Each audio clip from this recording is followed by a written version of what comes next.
నమస్తే, welcome to doctor stock. ఈ మధ్య ఓటీటీలో ఒక సినిమా రిలీజ్ అయింది. దాంట్లో ఒక గురక పెట్టే హస్బెండ్తో ఒక అమ్మాయి ఎలాంటి సమస్యలు ఫేస్ చేస్తుంది, చివరికి అదే గురకతో ఎలా అడ్జస్ట్ అయింది అనేది యాక్చువల్లీ ఆ సినిమా స్టోరీ. కానీ ప్రతి సందర్భంలో ఇలా గురకని అడ్జస్ట్ అవ్వడం అనేది సాధ్యం కాదు. ఇన్ఫ్యాక్ట్ వెస్ట్రన్ కంట్రీస్లో అయితే కేవలం గురక వల్ల డైవోర్స్ కేసెస్ పెరుగుతున్నాయి అని కూడా మనం వార్తల్లో చూస్తూ ఉంటాం. అంతేకాకుండా గురక వల్ల కొన్నిసార్లు కాంప్లికేషన్స్ వల్ల ప్రాణాపాయం కూడా సంభవించవచ్చు. అందుకే ఈ గురక గురించిన అన్ని వివరాలని తెలుసుకోవడానికి డాక్టర్ మేఘనాథ్ గారు, ప్రముఖ ఈఎన్టీ సర్జన్ డాక్టర్ మేఘనాథ్ గారితో మాట్లాడి తెలుసుకుందాం. నమస్కారం సార్. నమస్తే సార్, యాక్చువల్లీ నేను ఇందాక అన్నట్టు గురక మీద అనేది అది చాలా చిన్నగానే కనిపిస్తుంది, కానీ చాలా పెద్ద సమస్య. చాలా పెద్ద సమస్య, చాలా పెద్ద సమస్య. యాక్చువల్లీ దీనికి రీజన్ ఏంటి సార్? ఎందుకు అది కొంతమందిలో ఎందుకు గురక ఎక్కువగా ఉంటుంది? గురక రావడానికి ఒక ముఖ్య కారణం థైరాయిడ్ లోపం.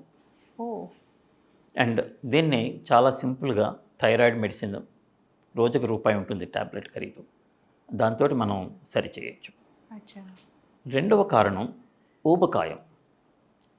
ఎక్కువ లావుగా ఉన్నప్పుడు మన ఈ గొంతు లోపల కొవ్వు ఎక్కువగా పట్టినప్పుడు మనం తీసుకునే బ్రీతింగ్ పైప్ని ఈ కొవ్వు నొక్కేసి ఇంత ఉన్న పైప్ ఇంత అయిపోతుంది, చిన్నదైపోతుంది. తద్వారా గురక మొదలవుతుంది.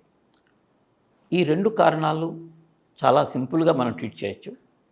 థైరాయిడ్కి థైరాయిడ్ మెడిసిన్, ఊబకాయం ఉన్న వాళ్ళు బరువు తగ్గినట్టయితే వాళ్ళకు ఉన్నటువంటి గురక సమస్య 100% తగ్గిపోతుంది. అయితే కొంతమందిలో ముక్కు లోపల ఏదైనా బ్లాకేజ్ ఉన్నా, అంటే మనం గాలి తీసుకునే మార్గం ఫస్ట్ ముక్కు, తర్వాత ముక్కు వెనకాతలి భాగం, తర్వాత గొంతు, తర్వాత వాయిస్ బాక్స్, ఈ 4 భాగాల్లో ఎక్కడైనా సరే బ్లాకేజ్ ఉంటే, అడ్డంకి ఉన్నట్టయితే కనుక అప్పుడు నిద్రపోతున్నప్పుడు మనం గురక పెడతాం. ఇలా ఒక 6 గంటల 7 గంటల నిద్రలో ఒక 2 గంటల వరకు గురక పెట్టడం అనేది సాధారణం. ముఖ్యంగా బాగా అలసినప్పుడు, అలసిపోయి గాఢ నిద్రలో ఉన్నప్పుడు గురక పెట్టడం సర్వసాధారణం. దాన్ని మనం అంతగా ఇబ్బందిగా మనం పట్టించుకోకర్లేదు. అలా కాకుండా పడుకున్న 2 నిమిషాలకి 3 నిమిషాలకి నిద్రలోకి జారిపోయి గురక పెట్టడం మొదలు పెట్టడం, తర్వాత అలా గురక పెడుతూ మధ్యలో బ్రీతింగ్ ఆపేయడం, ఒక్కసారి పెద్ద శబ్దంతో మళ్ళీ బ్రీతింగ్ తీసుకోవడం, దీన్ని అబ్స్ట్రక్టివ్ స్లీప్ యాప్నియా అంటాం. మామూలు గురక, అబ్స్ట్రక్టివ్ స్లీప్ యాప్నియా, ఈ రెండింటికి మధ్యలో హీరోయిక్ స్నోరింగ్ అని ఇంకొక ఎంటిటీ ఉందండి. హీరోయిక్ స్నోరింగ్ అంటే వీళ్ళు గురక చాలా ఎక్కువ పెడతారు, సౌండ్ ఎక్కువ వస్తుంది. సౌండ్ ఎక్కువ వచ్చి, అంటే ఎప్పుడు హీరోయిక్ స్నోరింగ్ అంటామంటే తలుపులు వేసిన రూమ్లో నుంచి బయటకు కూడా గురక శబ్దాన్ని వినిపించినట్టయితే, వినిపిస్తుంటే కనుక అప్పుడు దాన్ని హీరోయిక్ స్నోరింగ్ అంటాము. ఈ హీరోయిక్ స్నోరింగ్ వల్ల రోగికి ఏ విధమైనటువంటి ఇబ్బంది ఉండదు, గురక పెడుతున్న వాళ్ళకి ఎటువంటి ఇబ్బంది ఉండదు. కానీ ఇతర కుటుంబ సభ్యులు బాగా ఇబ్బంది పడతారు. మీరు చెప్పారు చూడండి ఇందాక, కొన్ని విదేశాలలో గురక కారణం వల్ల డైవోర్సులు కూడా జరుగుతున్నాయి. అవి ఎక్కువగా heroic snoring. Okay, heroic snoring అంటాం. ఇంకా అన్బేరబుల్ అయిపోతుంది, పక్క వాళ్ళకి అన్బేరబుల్ అవుతుంది. పేషెంట్ లేదా గురక పెడుతున్న వ్యక్తి మాత్రం హ్యాపీగా బాగా నిద్రపోతారు. అయితే మూడవది అబ్స్ట్రక్టివ్ స్లీప్ యాప్నియా. ఈ అబ్స్ట్రక్టివ్ స్లీప్ యాప్నియాలో ఏమవుతుందంటే గురక పెడుతూ మధ్యలో బ్రీతింగ్ ఆపేస్తూ ఉంటారు. అలా గురక పెడుతూ బ్రీతింగ్ ఆపేసినప్పుడు వారికి రక్తంలో ఉన్నటువంటి ఆక్సిజన్ శాతం ప్రమాదకర స్థాయికి పడిపోతుంది. అలా ప్రమాదకర స్థాయికి ఆక్సిజన్ పడిపోయినప్పుడు వారి శరీరంలో చాలా మార్పులు జరుగుతాయి. బ్లడ్ ప్రెషర్ పెరుగుతుంది, డయాబెటీస్ ఉంటే డయాబెటీస్ పెరుగుతుంది, తర్వాత హార్ట్ ప్రాబ్లమ్స్ ఏమన్నా ఉంటే హార్ట్ అటాక్ వచ్చే ప్రమాదం ఉంటుంది. బ్రెయిన్ లోపల ఏదైనా కొద్దిగా రక్తనాళాల్లో ఇబ్బంది ఉంటే కనుక బ్రెయిన్ స్ట్రోక్ వచ్చే ప్రమాదం ఉంటుంది. ఇవే కాకుండా ఇలా ఆక్సిజన్ శాతం తగ్గిపోయిన సందర్భాల్లో ఒక్కొక్కసారి గుండె కొట్టుకునే తీరులో చాలా విపరీతమైన మార్పులు వచ్చి ఒక్కసారిగా సడన్ డెత్ అంటాము. ముఖ్యంగా ఇది గురక పెట్టే వాళ్ళలోనే ఎక్కువగా జరుగుతుంది. రాత్రి చక్కగా పడుకుంటారు, భోంచేసి పడుకుంటారు, హ్యాపీగా ఈవినింగ్ వాక్ కూడా చేసి పడుకుంటారు, పడుకున్న రాత్రి గురక పెడుతూ పెడుతూ ఒక్కసారిగా బ్రీతింగ్ ఆగిపోయి ప్రాణహాని జరిగిపోయే ప్రమాదం ఉంటుంది. అంటే ఇది బ్రీతింగ్ ఆక్సిజన్ ఆగకనా లేదంటే హార్ట్ అటాక్స్? ఆక్సిజన్ అందక, హార్ట్ తట్టుకోలేక, ఆక్సిజన్ లేకపోతే హార్ట్ బ్రెయిన్ తట్టుకోలేవు. మిగతా శరీరం అంతా కొద్దిగా తట్టుకోగలదు, కానీ ఈ 2 అవయవాలు తట్టుకోలేక ఒక్కసారిగా హార్ట్ కొట్టుకోవడం ఆగిపోతుంది. యాక్చువల్లీ వీళ్ళు బ్రీతింగ్ ఎందుకు తక్కువ అవుతుంది, అంటే ఆక్సిజన్ ఎందుకు తగ్గుతుంది? బ్రీతింగ్ తీసుకోకపోవడం వల్ల. బ్రీతింగ్ తీసుకోవడానికి అబ్స్ట్రక్షన్ కారణం. అంటే ఎలా? అబ్స్ట్రక్షన్ ఎక్కడ కారణం? ముక్కులో కానీ, ముక్కు ఎముక, దూలం ఎముక వంకర ఉందనుకోండి, బ్లాకేజ్ అవుతుంది. ముక్కు లోపల కండలు పెరిగినాయి, ముక్కు లోపల పాలిప్స్ ఉన్నాయి, లేదా సైనసైటిస్ వల్ల ముక్కు లోపల కండరాలు పెద్దవైనాయి, ఈ విధంగా కూడా బ్లాక్ చేయొచ్చు. రెండవది మన కొండనాలిక, అంగటి భాగం, ఇవి ఉండాల్సిన దానికంటే పెద్దవిగా ఉన్నాయనుకోండి, ఇది కొంతమందికి జన్యుపరంగా ఉండాల్సిన దానికంటే కొద్దిగా పెద్దగా ఉంటాయి. అలా ఉన్న సందర్భంలో కూడా గురక, అబ్స్ట్రక్టివ్ స్లీప్ యాప్నియా వస్తూ ఉంటాయి. అలానే కొంతమందికి టాన్సిల్స్ పెద్దగా ఉండొచ్చు. ఓకే. కొంతమందికి నాలిక మందం ఎక్కువ ఉంటుంది, కొంతమందికి ఎపిగ్లాటిస్ చాలా పెద్దది ఉంటుంది. ఇదంతా కూడా ఇవన్నీ జెనెటిక్. అయితే ఇవన్నిటినీ కూడా మనం ఆపరేషన్ ద్వారా మనం సరిచేసి బ్రీతింగ్ పాత్ని ఇంప్రూవ్ చేయొచ్చు. ఒకవేళ కొంతమందికి ఇవన్నీ బాగానే ఉండి కండరాలలో బలం తగ్గడం వల్ల జరుగుతున్నట్టయితే కనుక, ముక్కు కండరాలు, గొంతు కండరాల్లో ఇక్కడ ఉన్నటువంటి కండరాలు ఇలా ఉంటే బ్రీతింగ్ని కంటిన్యూస్గా వెళ్ళడానికి ఓపెన్ చేసి ఉంచుతాయి. ఆ కండరాల్లో బలం లేకపోతే గట్టిగా గాలి తీసుకుంటే మూసుకుపోతాయి. అచ్చా.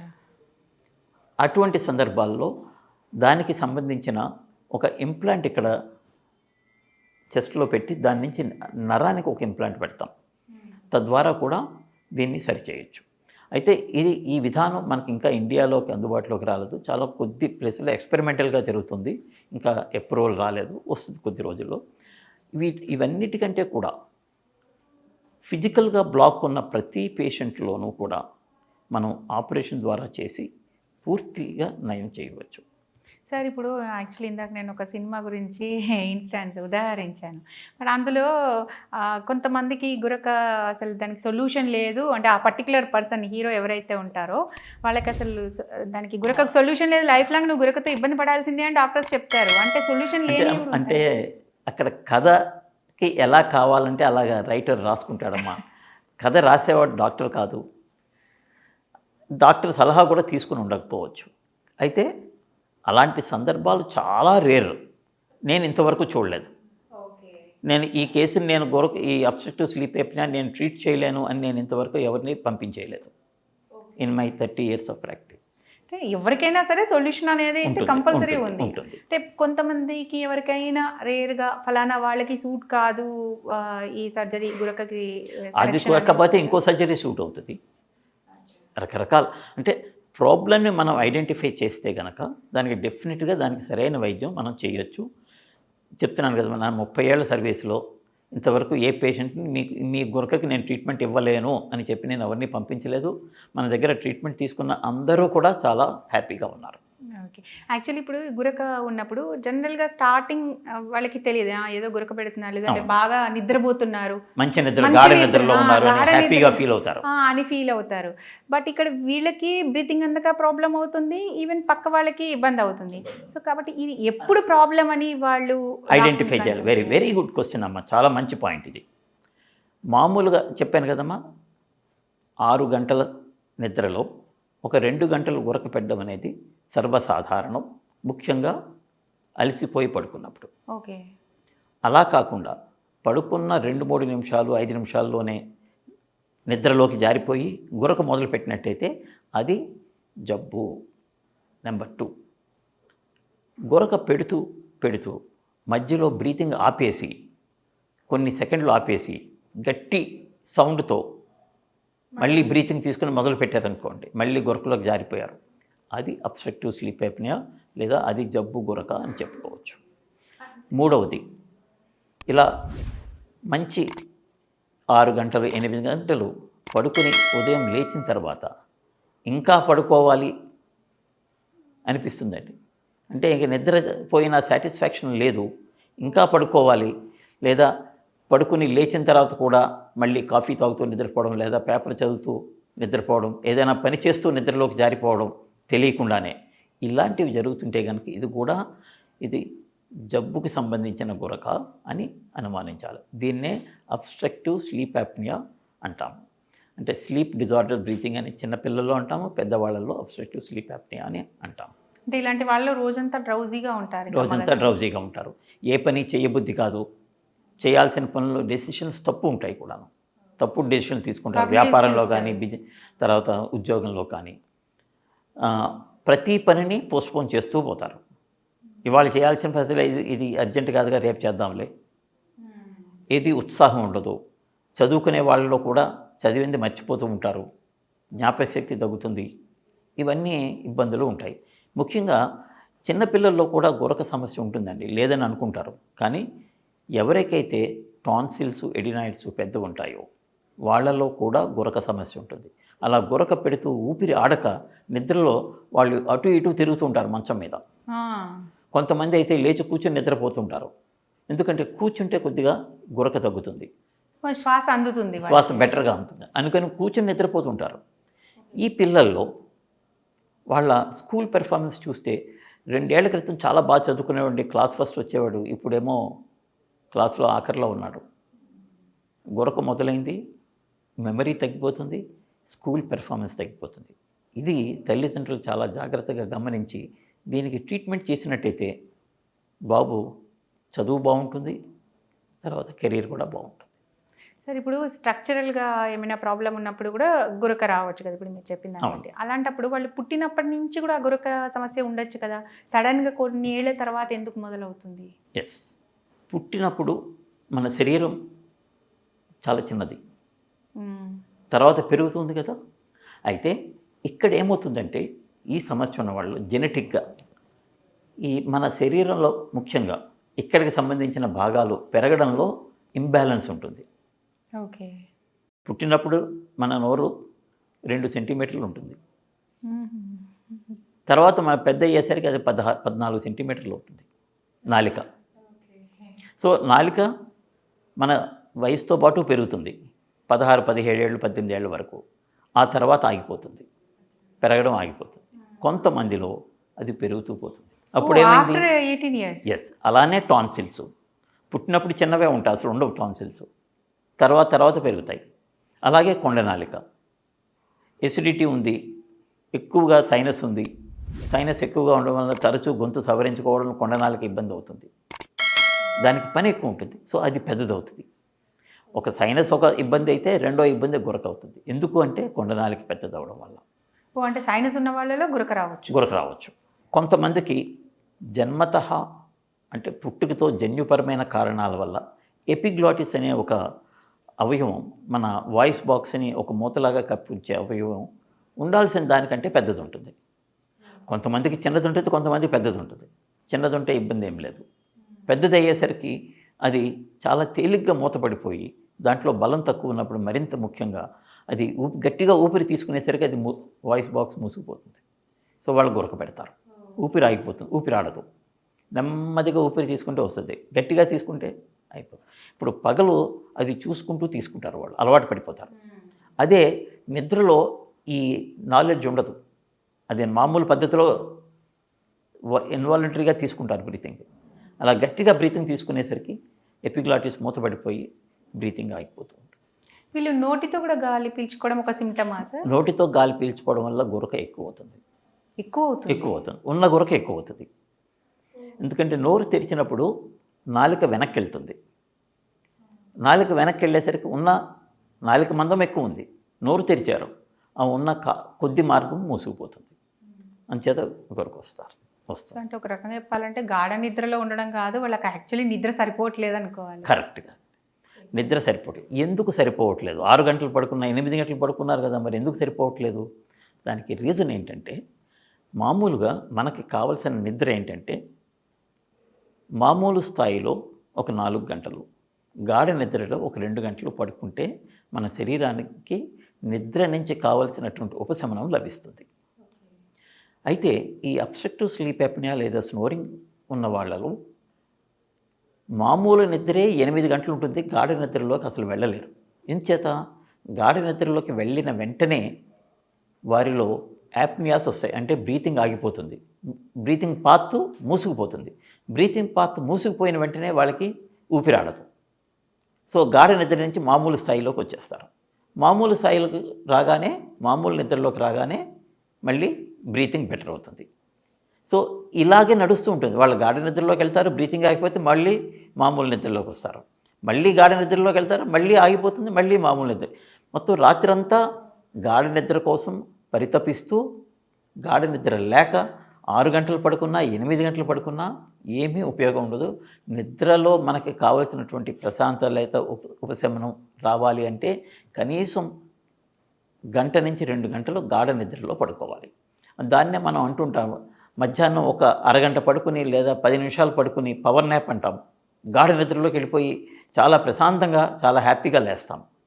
సో ఇక్కడ కావాల్సింది ఏంటంటే గాఢ నిద్ర కనీసం 1 అవర్ ఉండాలి, 2 గంటలు ఉంటే బాగుంటుంది. ఓకే, కరెక్ట్ గాఢ నిద్రకి వెళ్ళే టైంకి వాళ్ళకి ఇది బ్రీతింగ్ ఆగిపోయి ఆగిపోతుంది. గాఢ నిద్రలో బ్రీతింగ్ ఆగిపోతుంది, మామూలు నిద్రలో బ్రీతింగ్ బాగానే ఉంటుంది. అంటే అప్పుడు ఎక్కువ శ్వాస పీల్చుకోవాల్సి వస్తుందా సార్, అందుకని ఆగిపోతుందేమో. ఓకే, ఇప్పుడు దీన్ని అంటే ఏమైనా మామూలుగా గురక వాళ్ళు ఎట్లా పెడుతున్నారు అని ఓన్లీ క్లినికల్ అంతవరకే హిస్టరీ తీసుకొని చేస్తారా, లేదంటే ఏమైనా టెస్టులు కూడా ఉంటాయా, దాని ఇంటెన్సిటీ ఎంత? దీన్ని మొత్తం ఒక రోజు రాత్రి హాస్పిటల్లో స్లీప్ ల్యాబ్లో పడుకోమంటాం. స్లీప్ ల్యాబ్లో పడుకున్నప్పుడు మొత్తం వారి నిద్ర సమయం అంతా మేము స్టడీ చేస్తాము. వారి గుండె ఎలా కొట్టుకుంటోంది, వారి మెదడు ఏ స్లీప్ స్టేజ్లో ఉంది, అలాగే కాకుండా గురక ఎంత పెడుతున్నారు, ఎంత లౌడ్గా పెడుతున్నారు, అలా గురక పెడుతున్నప్పుడు వారి గుండె కొట్టుకునే వేగంలో ఏమైనా మార్పులు వస్తున్నాయా, ఆక్సిజన్ శాతం ఎంత ఉంటుంది, కాళ్ళు చేతులు విపరీతంగా కదుపుతున్నారా, ఏమేమి ఇబ్బందులు పడుతున్నారు అనేది మొత్తం మేము పాలిసోమనోగ్రఫీ అనే ఒక టెస్ట్ ద్వారా స్టడీ చేస్తాం. ఈ టెస్ట్లో రోగికి గురక ఎంత శాతం ఉంది, యాప్నియాస్ ఎన్ని ఉన్నాయి, యాప్నియాస్ ఒక గంటకి 4-5 ఉన్నట్టయితే అది నార్మల్ అని మనం తీసుకుంటాం. అలా కాకుండా 20-30 ఉన్నట్టయితే కనుక అబ్నార్మల్లో అది అబ్స్ట్రక్టివ్ స్లీప్ యాప్నియా అంటాం. ఈ విధంగా అయితే ఏ పొజిషన్లో గురక వస్తుంది, లెఫ్ట్ సైడ్ పడుకుంటే వస్తుందా, కుడివైపు పడుకుంటే వస్తుందా, లేదా వెల్లకితలా పడుకుంటే ఎక్కువ గురక వస్తుందా, ఇది కూడా మనం స్టడీ చేస్తాము. దీన్ని బట్టి రోగికి మనం సజెషన్స్ ఇస్తాము. ఈ పాలిసోమనోగ్రఫీ టెస్ట్ ద్వారా గురక ఏ స్థాయిలో ఉన్నది అనేది మనం గమనించి ఎటువంటి ట్రీట్మెంటు ఇవ్వాలి అనే నిర్ధారణకు వస్తాము. అయితే ఈ టెస్టులో గురక ఎంత ఉంది అన్నది తెలుస్తుంది, కానీ ఎక్కడ బ్లాకేజ్ ఉంది, ఏ ఏ కారణాల వల్ల గురక వస్తుంది అనే విషయం మనకు తెలియదు. దానికి డ్రగ్ ఇండ్యూస్డ్ స్లీప్ ఎండోస్కోపీ అనే ఒక పరీక్ష చేస్తాము. ఒక సన్నటి ఫైబర్ ఆప్టిక్ ఎండోస్కోపు చాలా సున్నితంగా ఉంటుందండి. దీని ముక్కు ద్వారా గొంతు లోపలికి పంపిస్తాము. ఇది ఆపరేషన్ థియేటర్లో ఈ ప్రక్రియ జరుగుతుంది. ఆపరేషన్ థియేటర్లో నిద్రపోవడానికి కావలసినటువంటి ఇంజెక్షన్ ఇస్తాము. ఇచ్చినప్పుడు చక్కగా నిద్రపోతూ పేషెంట్ గురక పెట్టడం మొదలు పెడతారు. అలా గురక పెట్టడం మొదలుపెట్టినప్పుడు సన్నటి ఎండోస్కోప్, ఇది 2.3 మిల్లీమీటర్ ఉంటుంది. ఈ సన్నటి ఎండోస్కోప్ తోటి లోపల పరీక్ష చేస్తాము. ఏ ప్రదేశంలో గురక వస్తుంది, ఎక్కడ సౌండ్ వస్తుంది, ఎంత వస్తుంది, ఏ కారణంగా వస్తుంది, ఏ రకమైన విధంగా వస్తుంది, ఇవన్నీ లక్షణాలు అని మేము స్టడీ చేసి దాన్ని బట్టి వారికి ఎటువంటి ఆపరేషన్ చేయాలి, దాన్ని ఎలాగ సరిచేయాలి అనేది ఒక నిర్ధారణకు వచ్చి ఆ సర్జరీ చేయడం జరుగుతుంది.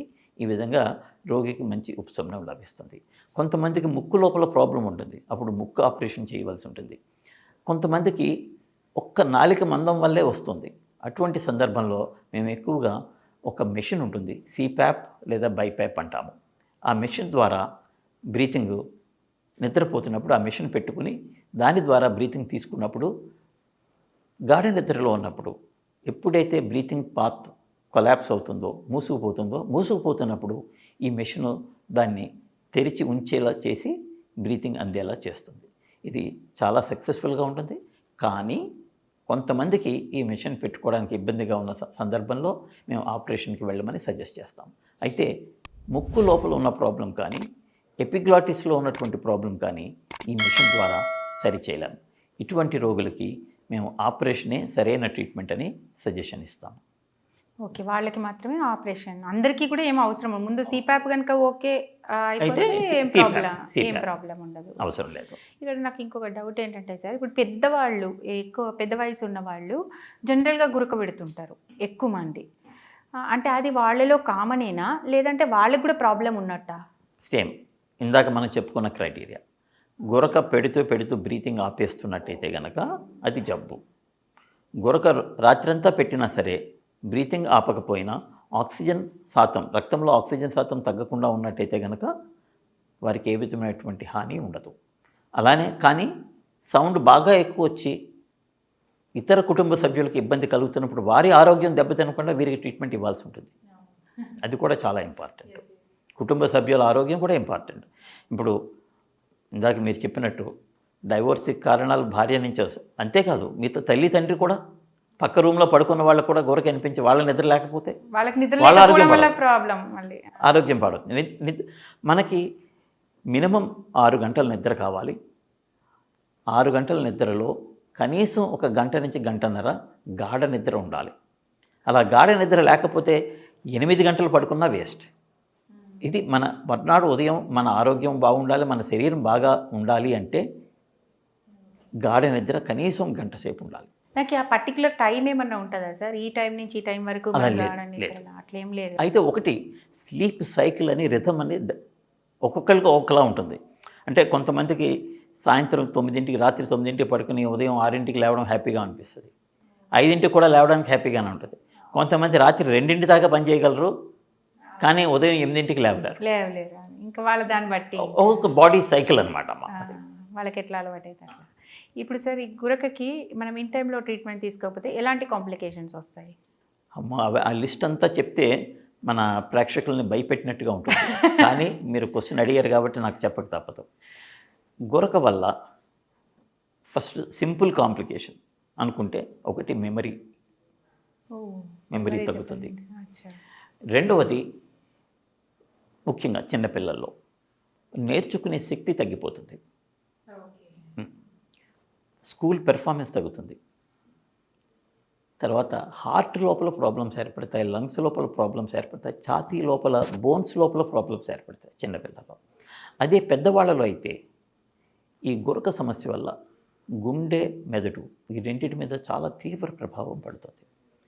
బీపీ పెరుగుతుంది, షుగర్ పెరుగుతుంది, రక్తంలో క్యాటకాలమైన్స్ అంటాము, ఒక రకమైనటువంటి హార్మోన్స్, అవి ఎడ్రినలిన్ అంటాము.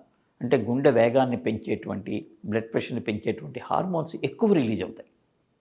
ఎక్కువ రిలీజ్ అవ్వడం వల్ల శరీరం మొత్తం డ్యామేజ్ అవుతుంది. ఇవి కాక ఆక్సిజన్ తగ్గినప్పుడు గుండె లోపల ఉన్నటువంటి కండరాలు ఆక్సిజన్ లేక కొద్దిగా రక్త ప్రసరణ తక్కువైనా సరే తట్టుకోలేక కండరాలు చనిపోయే ప్రమాదం ఉంటుంది. అలాగే బ్రెయిన్ లోపల స్ట్రోక్, పక్షవాతం వచ్చే ప్రమాదం ఎక్కువగా ఉంటుంది. ఇవన్నీ కాకుండా sudden death is also one of the complication of obstructive sleep apnoea. అంటే చక్కగా నిద్రపోతుంటాడు, బాగా మంచి నిద్రపోతు, చాలా హెల్తీగా ఉన్నాడు, ఏ ప్రాబ్లం లేదు, షుగర్ లేదు, బీపీ లేదు, హార్ట్ అటాక్ లేదు, సడన్ కార్డియక్ అరెస్ట్, సడన్ గురక వల్ల ఆక్సిజన్ తేడాలు వచ్చి గుండె కొట్టుకునే వేగం బాగా విపరీతంగా పెరిగిపోవడం లేదా బాగా తగ్గిపోవడం, ఏదన్నా జరగవచ్చు.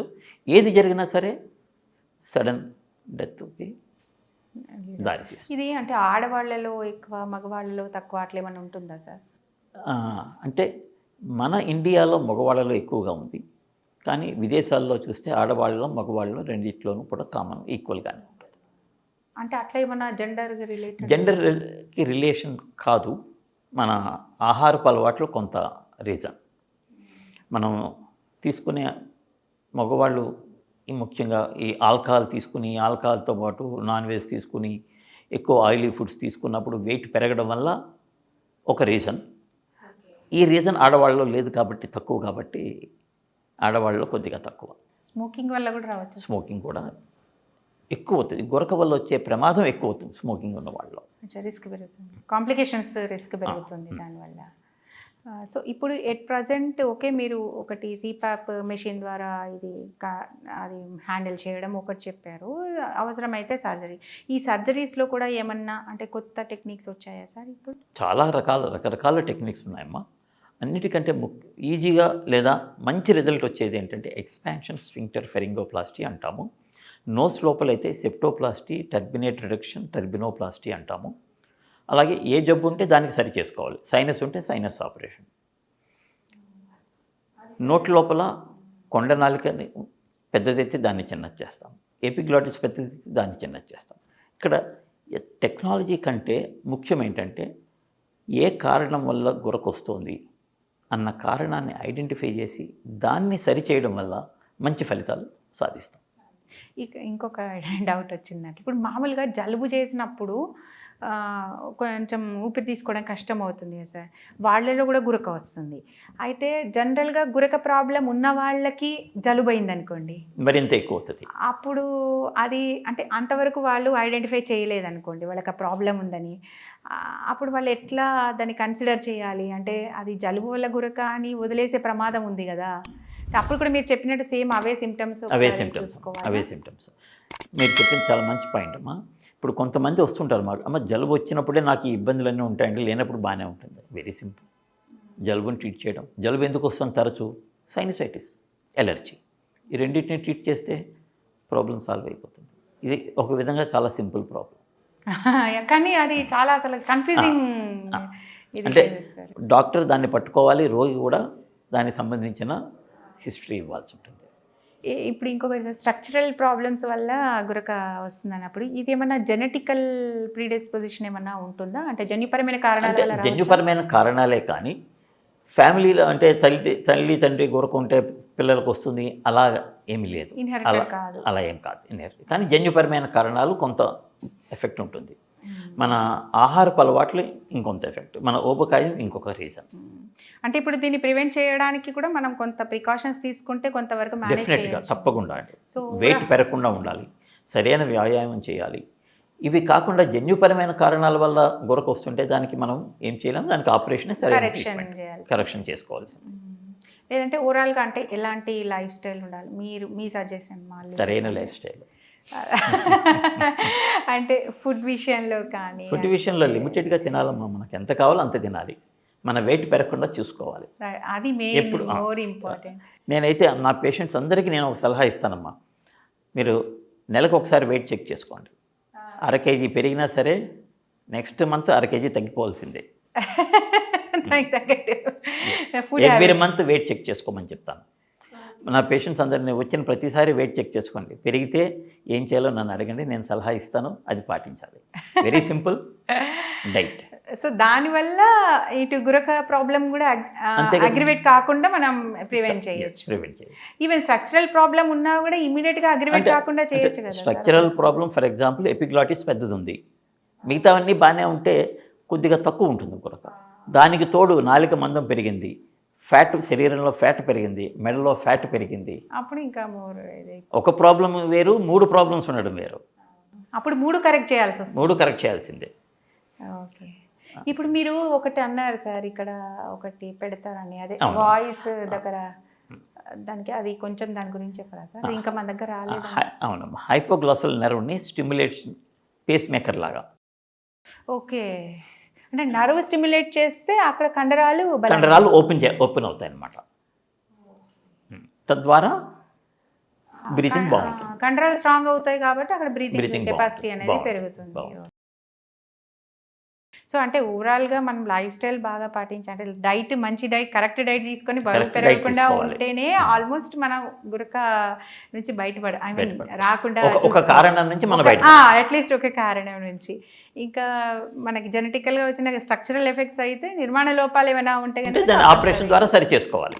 బట్ ఏదేమైనా కూడా గురకను మాత్రం నెగ్లెక్ట్ చేయొద్దు, ఎట్టి పరిస్థితిలో నెగ్లెక్ట్ చేయొద్దు. చాలా ప్రమాదకరమైనది. తెలియకుండా కొన్ని కుటుంబాల్లో విషాద సంఘటనలు జరిగినాయి మాకు తెలిసిన పేషెంట్స్లోనే. మేము చెప్తాము, చేద్దాం అనుకుంటూ పోస్ట్పోన్ చేసుకుంటే విషాదం జరిగిపోయిన తర్వాత ఏం చేయాలి? అప్పుడు ఏం చేయలేము. అంటే వాళ్ళు ఇమీడియట్గా దాని మీద కరెక్షన్ చేయించుకోవడమో లేదంటే దానికి తగ్గ సొల్యూషన్ కావాలి. ఆపరేషన్ లేదా సిప్యాప్, థైరాయిడ్ ప్రాబ్లం అయితే మెడిసిన్స్, ఊబకాయం అయితే వెయిట్ తగ్గడం. ఆపరేషన్ వద్దనుకుంటే సిపాప్ ఆప్షన్ కూడా ఉంది కాబట్టి అట్లీస్ట్ దే మస్ట్ అది చూస్ చేసుకోవాలి అట్లీస్ట్, కానీ నెగ్లెక్ట్ చేయొద్దు. అది మీరు గాఢ నిద్ర కాదు, నిద్ర లేకపోవడము కాంప్లికేషన్స్ వస్తాయి కాబట్టి జాగ్రత్తగా ఉండాలి. గమనించుకోవాలి. గాఢ నిద్ర, అబ్స్ట్రక్టివ్ స్లీప్ యాప్నియా, ఈ రెండింటిని డిఫరెన్షియేట్ చేసుకోవాలి. ఉదయం లేచిన తర్వాత ఇంకా పడుకోవాలని అనిపిస్తోంది అంటే కనుక అది స్లీప్ యాప్నియా. బట్ జనరల్గా థైరాయిడ్ పేషెంట్స్కి కూడా అట్లాంటిది ఉంటుంది కదా సార్? థైరాయిడ్ పేషెంట్లో కూడా గురక ఉంటుంది. వాళ్ళకి కూడా గురక వల్లనే ఇట్లా వస్తుంది వస్తుంది కానీ మెడిసిన్ ఇవ్వగానే థైరాయిడ్ గురక తగ్గిపోతుంది. లేదు అంటే వేరే ప్రాబ్లమ్స్ ఉంటే ఇంకా అవి కరెక్ట్ చేసుకోవాలి, రెక్టిఫై చేసుకోవాలి. Okay sir, thank you sir, thank you so very much. Much. నమస్తే నమస్కారం సార్.